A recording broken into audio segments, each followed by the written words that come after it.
Dear students, आज हम पढ़ेंगे क्लास मैमेलिया के बारे में। मैमल्स की स्टडी को मैमोलॉजी कहते हैं। इनकी उत्पत्ति ट्रायसिक काल में थेरेप्सिड, जो कि रेप्टाइल लाइक मैमल था या सरीसृप जैसा स्तनी था, उससे हुई है। सीनोजोइक महायुग को गोल्डन पीरियड ऑफ मैमल्स कहा जाता है, यानी स्तनधारियों का युग कहा जाता है। मैमल्स, इनका डिस्ट्रीब्यूशन कॉस्मोपॉलिटन होता है, यानी कि ये विश्वव्यापी होते हैं। वार्म ब्लडेड होते हैं, यानी कि रुधिर गर्म होता है। होम्योथर्मिक या एंडोथर्मिक होते हैं, यानी कि समतापी होते हैं। बॉडी कवर्ड विथ एयर, इनका शरीर बालों से ढका हुआ रहता है। इनमें मेमरी ग्लैंड और एक्सटर्नल ईयर पिन्ना उपस्थित होता है। इनके शरीर में हेड, नेक, ट्रंक और टेल पाए जाते हैं और इनमें डायाफ्राम पाया जाता है, जो कि रेडियल मसल से बना हुआ होता है और ये पेशियों से बना हुआ होता है। यह वक्ष गुहा को उदर गुहा से अलग करने का काम करता है। इनका एंडोस्केलेटन अस्थिल होता है और इनका स्कल डाइकोंडाइलिक होता है, यानी कि स्कल में 2 ऑक्सीपिटल कॉन्डाइल्स उपस्थित होते हैं। इनमें 2 जोड़ी पैर पाए जाते हैं, जो कि पेंटाडेक्टाइल होते हैं, यानी कि उनमें 5 अंगुलियां उपस्थित होती हैं। जॉ सस्पेंशन या इनके जबड़ों का निलंबन क्रेनियोस्टाइलिक टाइप का होता है। इनका निचला जबड़ा डेंटरी बोन से बना हुआ होता है। इनके दांत सॉकेट्स या गर्त के अंदर पाए जाते हैं, इसलिए इस प्रकार के दांतों को थिकोडोंट या गर्त दंती कहते हैं। हेट्रोडोंट यानी विषम दंती, यानी कि दांत जो हैं वो incisor, canine, premolar and molar प्रकार के होते हैं। और डाइफायोडोंट, यानी कि इनके दांत जिंदगी में या जीवन में 2 बार आते हैं। Anus and urinogenital aperture separate, इनका गुदा और इनका मूत्र जनन छिद्र अलग अलग होते हैं, जबकि प्रोटोथीरिया में क्लोएका या अवस्कर उपस्थित होता है। इनकी वर्टिब्री या कशेरुका एसिलस होती है या एम्फीप्लेटियन पाया जाता है। एम्फीप्लेटियन का मतलब है कि इसमें वर्टिब्री के सीलम वाले भाग के दोनों तरफ या सेंट्रम वाले भाग के दोनों तरफ पैड्स उपस्थित होते हैं या गद्दियाँ उपस्थित होती हैं, जिसको एपिफाइसिस कहते हैं। इनके नेक में 7 वर्टिब्री उपस्थित होती है या 7 सर्विकल वर्टिब्री उपस्थित होती हैं। इनकी स्किन थिक होती है और वाटर रेजिस्टेंट होती है, यानी कि जल के लिए रोधी होती हैं। एंड ग्लैंडुलर होती हैं, ग्रंथिल होती हैं। इनमें स्वेट ग्लैंड्स और सीबेशियस ग्लैंड्स उपस्थित होती हैं। पसीने की ग्रंथियाँ और तेलीय ग्रंथियाँ उपस्थित होती हैं। इनके सिर पर ऑरन्स, नेल, ओव्स उपस्थित होते हैं। इनमें सिर्फ लेफ्ट एरोटिक आर्च ही उपस्थित होता है। साउंड ऑर्गन या ध्वनि अंग पाया जाता है, जिसको लैरिंक्स कहते हैं। इनका हृदय 4 कक्षों से बना हुआ होता है और इनमें डबल सर्कुलेटरी सिस्टम या दोहरा परिसंचरण तंत्र पाया जाता है।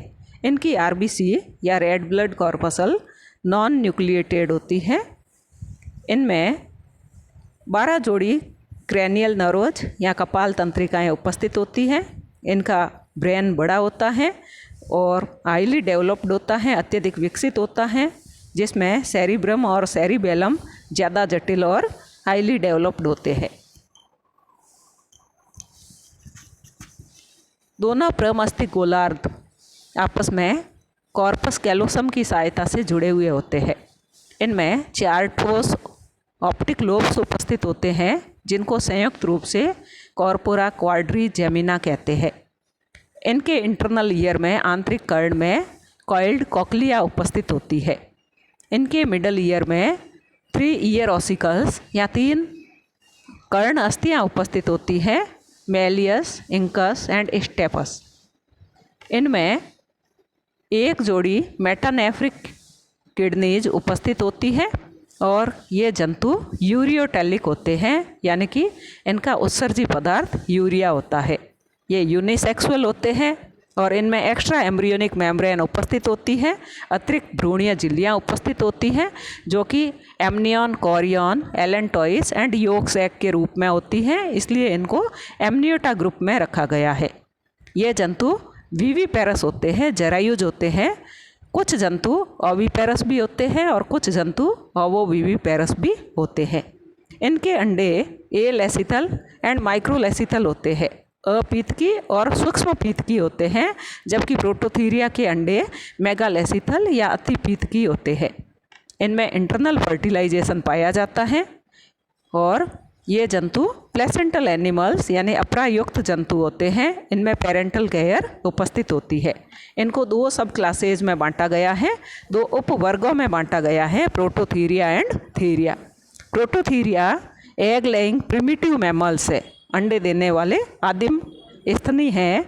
इनमें पिन्ना एब्सेंट होता है, बाह्यकर्ण अनुपस्थित होता है, कॉक्लिया में कम कुंडलन पाया जाता है। इनमें टेस्टिस एब्डोमिनल कैविटी में उपस्थित होता है, यानी कि वर्षण उदरगुहा में होता है।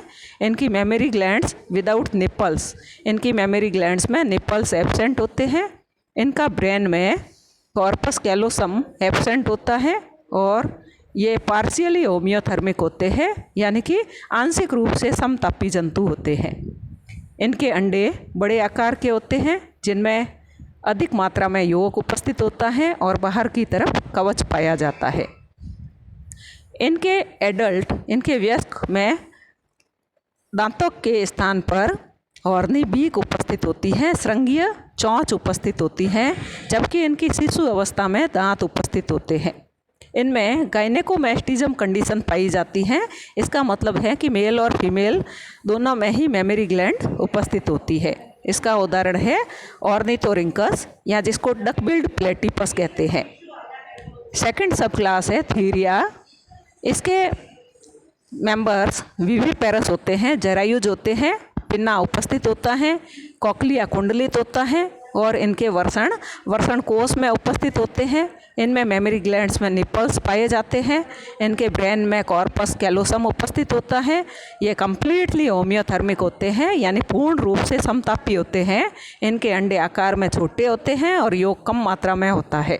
इनको 2 इंफ्रा क्लासेज में विभाजित किया जाता है, मेटाथीरिया एंड यूथीरिया। यहाँ पर ये प्रोटोथीरिया के सदस्य दिखाए गए हैं, duckbill platypus and एकिडना। Infra class Metatheria and infra class Eutheria. Infra class Metatheria में मार्सुपियल्स उपस्थित होते हैं, यानी कि जिनमें उदर पर शिशुदानी उपस्थित होती है और इस शिशुदानी को मार्सुपियम कहते हैं, जिसमें कि इमैच्योर यंग वंस उपस्थित होते हैं। तो इनके द्वारा अपूर्ण रूप से विकसित बच्चों को जन्म दिया जाता है या कम विकसित बच्चों को जन्म दिया जाता है, जो कि मार्सुपियम में रहते हैं। और इनकी मेमरी ग्लैंड्स भी मार्सुपियम में या शिशुदानी में उपस्थित होती है। इनमें कॉर्पस कैलोसम एब्सेंट होता है और इनमें योक सैक प्लेसेंटा उपस्थित होता है। इनमें 2 वेजाइना, 2 यूटेरस और 2 क्लाइटोरिस उपस्थित होते हैं। पेनिस इनका बाइफिड होता है, कॉक्लिया मोर कॉइल्ड होता है और ये नॉर्थ अमेरिका, ऑस्ट्रेलिया आदि स्थानों पर पाए जाते हैं। इनमें एडल्ट में दांत उपस्थित होते हैं जो कि मोनोफायोडोंट होते हैं, जो कि एक ही बार आते हैं, एंड हेट्रोडोंट होते हैं, यानी विषम दंती होते हैं। इसका उदाहरण है कंगारू, जिसको मैक्रोपस कहते हैं, और ओपोसम, जिसको डाइडेल्फिस कहते हैं। सेकंड इंफ्रा क्लास है यूथीरिया। इनको ट्रू मैमल्स कहते हैं। ये विकसित बच्चों को जन्म देते हैं और ये कम्प्लीटली होम्योथर्मिक होते हैं। इनके ब्रेन में कॉर्पस कैलोसम उपस्थित होता है। इनमें ट्रू प्लेसेंटा उपस्थित होता है, वास्तविक अप्रा उपस्थित होती है और इनका अप्रा एलेंटोकोरियोनिक टाइप का होता है।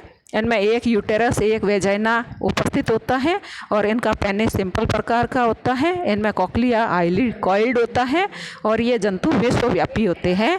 और इसका उदाहरण है एरिनेसियस या एजॉग या टेरोपस। सेकंड है टेरोपस या इसको फ्लाइंग फॉक्स कहते हैं, रेटस या घरेलू चूहा, और इक्टोलेगस या रैबिट।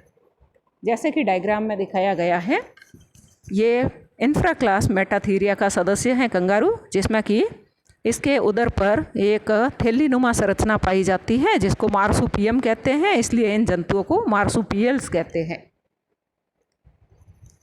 अगला उदाहरण है हेजॉग का, जो कि इंफ्रा क्लास यूथीरिया का सदस्य है। इनको ट्रू मैमल्स कहते हैं। Thank you.